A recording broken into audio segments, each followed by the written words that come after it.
काम दे रहे हैं, कब दे रहे हैं, करते करते मैं परेशान हो गया। और इस तरह की खबरें इतनी ज्यादा चलने लगी, खास करके लोकल मीडिया में, पोर्टल में, सुबह से शाम तक 1000 फोन।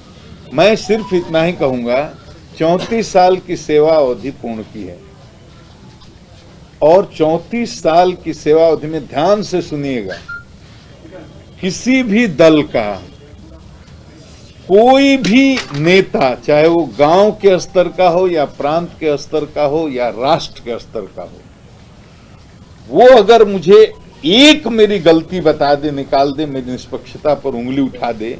जितने बिहार 34 साल में चुनाव हुए मैंने कराया है और 34 साल में अधिकांश समय मैं फील्ड में रहा हूं। कोई भी आदमी बता दे कि कहीं भी मैंने पूर्वाग्रह से ग्रसित होकर के किसी व्यक्ति को या किसी दल विशेष को लाभ पहुंचाने की कोशिश की या नुकसान पहुंचाने की कोशिश की, आज तक किसी भी दल के, किसी भी स्तर के, किसी भी नेता ने मेरी निष्पक्षता पर उंगली नहीं उठाई है। मैंने कुछ नहीं किया। जब तक रहा, हर जात, हर समाज, हर वर्ग और हर दल के जो भी लोगों का जायज काम हो, जो मेरे पास आ गया, बिल्कुल निष्पक्षता से किया। नंबर 1। नंबर 2, 34 साल में कोई भी, आप भी मीडिया के लोग हैं, कोई भी नहीं कह सकता, बिहार में हमको सब लोग जानते हैं, बच्चा बच्चा जानते हैं, आप भी जानते हैं, किसी अपराधी, किसी गुंडा, किसी क्रिमिनल के साथ मैंने कोई मरौवत की हो, समझौता किया हो या मेरा कोई संबंध हो। सब कहर बन के टूटा। जितने भी बदमाश, गुंडे, मवाली, चोर, हत्यारे, अपहरणकर, जो भी अपराधी किस्म के आदमी हैं, 50 से अधिक मुठभेड़े हमने की, 40 से अधिक तो केवल बेगूसराय में, और भी जहां जहां मैं रहा, रांची में सीनियर एसपी रहा, जहानाबाद में रहा। कहीं कोई नहीं कह सकता है कि कोई जात देख करके, दल देख करके या धर्म देख करके या किसी तरह के पूर्वाग्रह से प्रेरित होकर के एक निर्दोष आदमी को अपनी जानकारी में मैंने जेल भेजा या कोई इस तरह का काम हुआ। तो जीवन भर 34 वर्ष जो आदमी पूरी तरह से ईमानदारी और निष्पक्षता के साथ काम किया, उस पर अब सवाल उठाते हैं, जो आप मेरे से कर रहे थे और सबके मन में सवाल होगा। और मीडिया पर बहुत लोग, तरह तरह के लोग ट्रोल कर रहे हैं या करेंगे, कर भी रहे हैं। उनको मेरा एक ही जवाब है कि जब तक मैं डीजीपी था, मैंने डीजीपी का काम किया। बहुत लोग सुशांत के केस से जोड़ करके मेरे इस्तीफा को देख रहे हैं या मेरे वीआरएस को देख रहे हैं। आपके मन में भी यही सवाल होगा। इसका मैं सीधा जवाब देता हूं, आप सुन लीजिए कि सुशांत के केस से मेरे वीआरएस का कोई लेना देना नहीं है। मैं इसका बिल्कुल तर्कपूर्ण आपको जवाब देता हूं।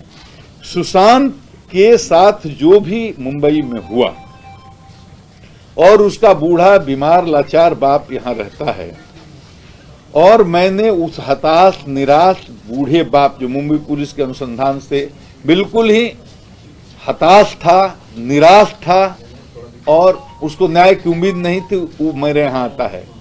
और यहां बिहार पुलिस ने जो एफआईआर किया, अब माननीय सर्वोच्च न्यायालय ने उस पर ठप्पा लगा दिया है कि वो काम बिल्कुल संवैधानिक था, कानूनी था, उसमें कोई गलत काम बिहार पुलिस ने नहीं किया, इसलिए इस पर कोई सवाल नहीं उठ सकता। अनुसंधान करने के लिए टीम गई, इस पर किसी ने, माननीय सर्वोच्च न्यायालय का फैसला आ गया है कि उसमें कोई भी गैर कानूनी काम नहीं था।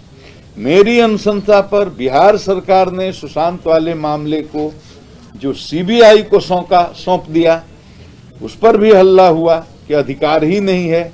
माननीय सर्वोच्च न्यायालय ने अपने वर्डिक्ट में ये भी स्टैब्लिश कर दिया कि जो भी बिहार सरकार ने ये काम किया, सर्वोच्च सीबीआई को केस सौंपने का, उसमें कुछ भी गैर कानूनी नहीं था।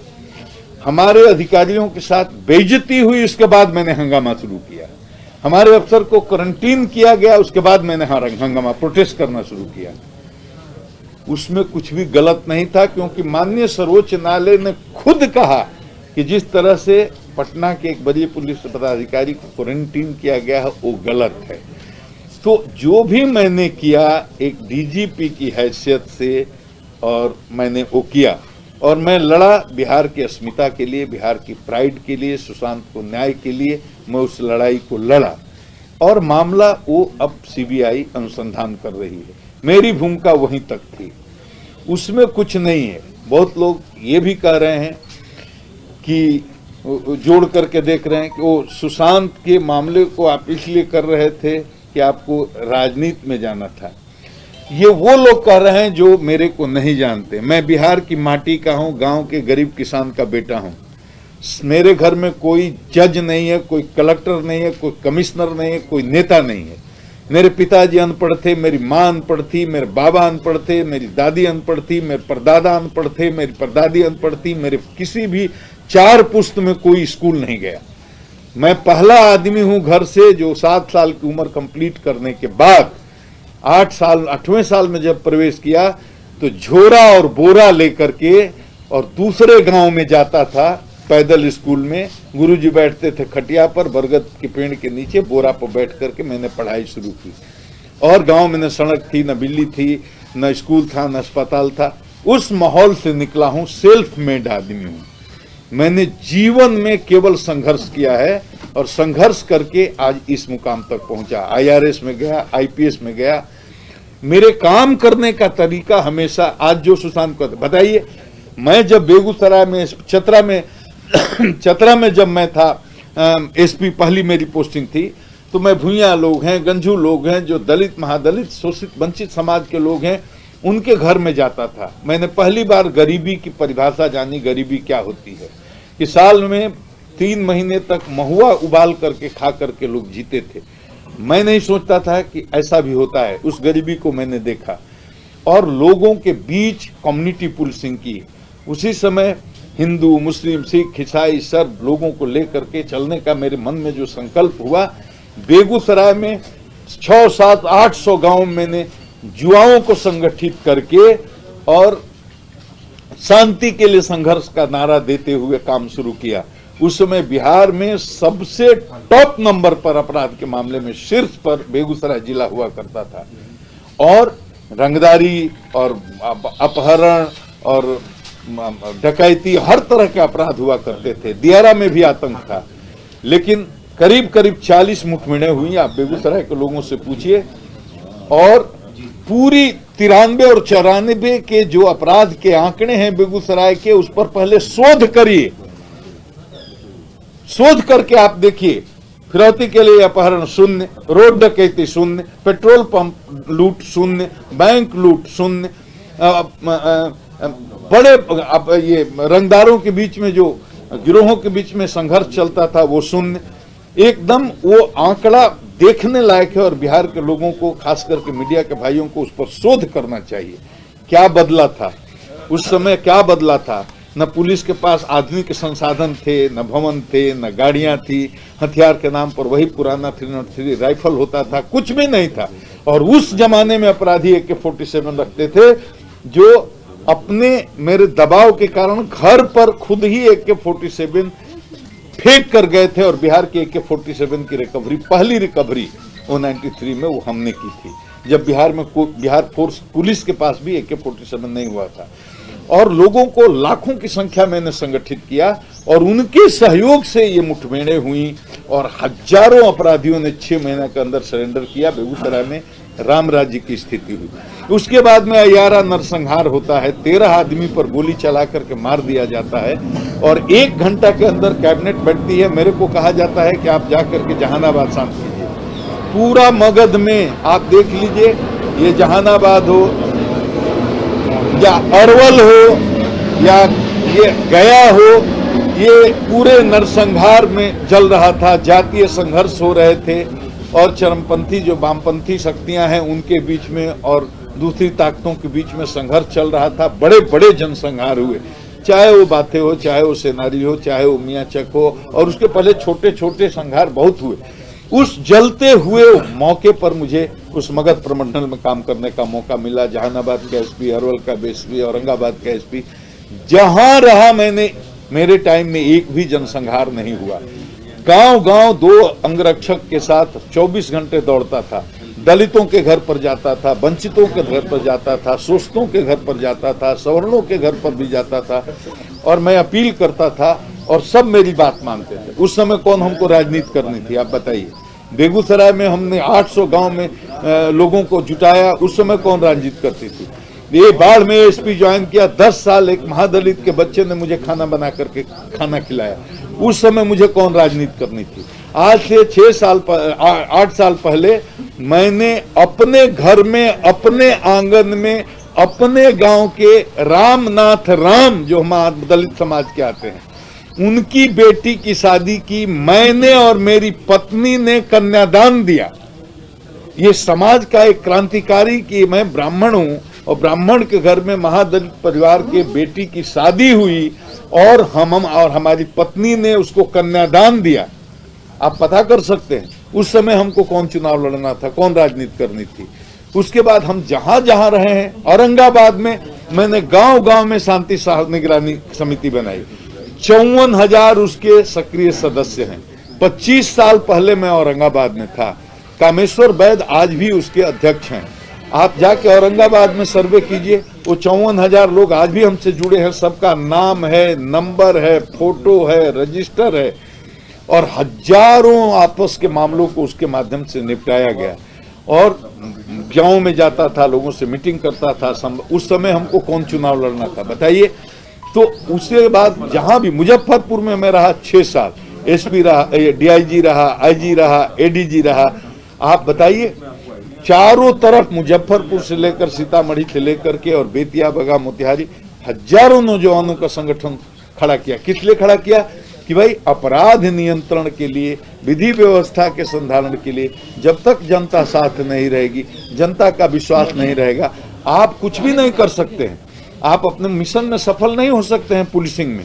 तो वो मैंने किया। और कहीं भी आप जानते हैं, आप ही सब गवाह हैं कि बिहार में कहीं भी सांप्रदायिक उन्माद पैदा होता है तो गुप्तेश्वर पांडे को क्यों भेजा जाता था, आप बताइए। मुझे भेजा जाता, मेरे साथ कोई कमांडो भेजा जाता था, फोर्स भेजी जाती थी, अकेला हेडक्वार्टर से उतार दिया और या गाड़ी से भेज दिया और वहां मेरे जाने के साथ ही सारी स्थिति सामान्य हो जाती थी। चाहे औरंगाबाद का मामला हो, चाहे वो तुर्कौली का मामला हो, चाहे वो सुगौली का मोतिहारी मामला हो, चाहे वो सीतामढ़ी का मामला हो, या वो दरभंगा का मामला हो, या छपरा का मामला हो, जहां 1 बटालियन आईटीबीपी की शहर में उतारी गई थी, 10 कंपनी और 2000 जिला के फोर्स। ये 3000 लोग टाउन में लगे थे, आगजनी नहीं रुक रही थी और लग रहा था पूरा शहर जल जाएगा। मुझे हेलीकॉप्टर से 6 बजे उतारा जाता है, कुर्ता पजामा लेकर के आंख मलते हुए मैं चढ़ा था और 6 घंटे में वहां मामले को निपटा करके आ गया। ये मेरी कोई ये काबिलियत नहीं है, ये मैं अपनी तारीफ नहीं कर रहा हूं, ये केवल पीपुल कनेक्टिविटी के चलते होता है कि जहां भी कहीं। अच्छा, इसी साल का ले लीजिए, किस किस तरह के मामले आए जिसमें पूरे देश में कहीं भी विधि व्यवस्था की, मैंने कई राज्यों में बहुत ही परेशानी हो गई, लेकिन बिहार अपने, चाहे वो सीएए का मामला हो, एनआरसी का मामला हो, ट्रिपल तलाक का मामला हो, या कितनी स्थितियां परिस्थितियां आई जिसमें उपद्रवी तत्व समाज को बरगला करके विधि व्यवस्था की समस्या उत्पन्न कर सकते थे। लेकिन सीएए, एनआरसी के मामले जो चले उसमें भी बिहार अपनी धुरी पर खड़ा रहा। और देखिए, चाहे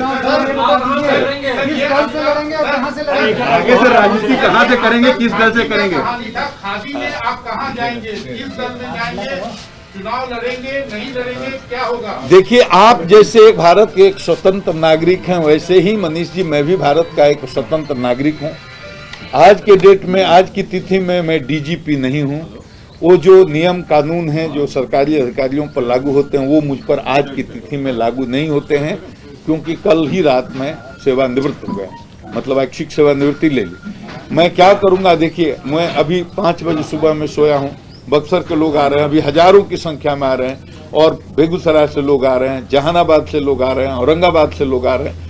जिन लोगों से मैं जुड़ा हूं, लाखों लोगों से, कोई ऐसा जिला नहीं है जहां 50,000 25,000 लोगों से मैं सीधा नहीं, उनसे बात करूंगा कि मेरी सेवा किस रूप में चाहते हैं, उनसे बात करके फिर मैं तय करूंगा कि मुझे क्या करना है। ये बता दीजिए कि लोकसभा का चुनाव लड़ेंगे या विधानसभा का, लोकसभा का चुनाव लड़ेंगे या विधानसभा का? देखिए, मैं चुनाव लड़ूंगा यही अभी कहा मैंने कहा है, और लड़ना होगा तो सर आपका वीडियो वायरल हो रहा है, आपका एक वीडियो बहुत वायरल हो रहा है रोमिन पांडे।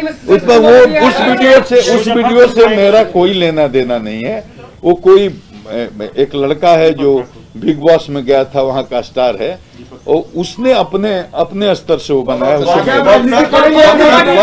काफी लोग आए हैं आपके पास, बक्सर के भी लोग आए हैं अभी। बक्सर के रहने वाले हैं, लेकिन खास कर देख रहे हैं बक्सर के पॉलिटिशियंस लोग आए हैं आपसे मिलने। ना कोई पॉलिटिशियन नहीं है मोटिवेट करने के लिए कि आप चुनाव लड़िए, क्या बोल नहीं, रहे हैं? वो तो बक्सर से भी दबाव है, बेगूसराय से भी दबाव है, जहानाबाद के लोगों से भी दबाव जाने है, के लिए हाँ, और वाल्मीकि नगर से, बघा से, हर जिले के जो हमारे लोग हैं वो कहते हैं कि आप यहीं से आइए। किस पार्टी से लड़ेंगे? वाल्मीकि नगर का आपने नाम लिया, वाल्मीकि नगर का नाम लिया, क्या वाल्मीकि नगर लोकसभा चुनाव भी लड़ सकते जो हम लोकसभा चुनाव लड़ने लायक अगर समझेंगे अपने को कि हमें योग्यता है तो हम किस पार्टी से लड़ेंगे? किस पार्टी से? मैंने न कोई पॉलिटिकल पार्टी ज्वाइन किया है, न मैं अभी कोई पॉलिटिकल व्यक्ति हूं।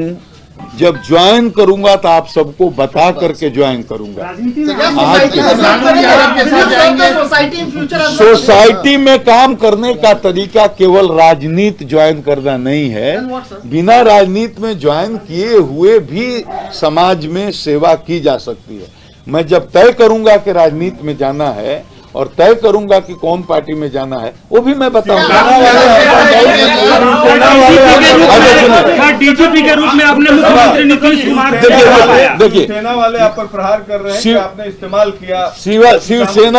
शिवसेना वालों ने और जो किया, मैं अब एक महानुभाव वहां से बोलते हैं, अब वो तो किसी महिला के बारे में इतनी अभद्र बात बोलते हैं तो क्या कहें। हमने बोल दिया रिया जी को कि उनकी औकात नहीं है कि बिहार के मुख्यमंत्री पर वो टिप्पणी करें। औकात का मतलब क्या होता है, आप अंग्रेजी में देखिए डिक्शनरी में, स्टेचर। हम कहते हैं बिहार के मुख्यमंत्री जो एक संवैधानिक पद पर हैं, या देश का कोई भी मुख्यमंत्री हो, हमारे यहाँ जो केस में अभियुक्त है, एक्यूज्ड है, जिस पर सुशांत की हत्या के साजिश का आरोप है, प्राथमिकी दर्ज की गई है, उस व्यक्ति को किसी संवैधानिक पद पर बैठे हुए व्यक्ति के बारे में कोई टिप्पणी नहीं करनी चाहिए। इसी अर्थ में मैंने वो कहा था। ये बताइए, आप डीजीपी रहे हैं, आप एक डीजीपी के रूप में आपने मुख्यमंत्री नीतीश कुमार को कहां पाया? बहुत करीब से आपने देखा, डीजीपी के रूप में नीतीश कुमार। बिहार के मुख्यमंत्री नीतीश कुमार के बारे में एक ही चीज मैं कह सकता हूं कि वो प्रशासन के मामले में, पुलिसिंग के मामले में बिल्कुल बहुत ही सख्त हैं। उनका विजन बहुत ही क्लियर है कि पुलिसिंग के मामले में किसी प्रकार का नाजायज राजनीतिक हस्तक्षेप वो न करते हैं, न कोई सत्तारूढ़ दल का व्यक्ति करे इसको वो बर्दाश्त करते हैं।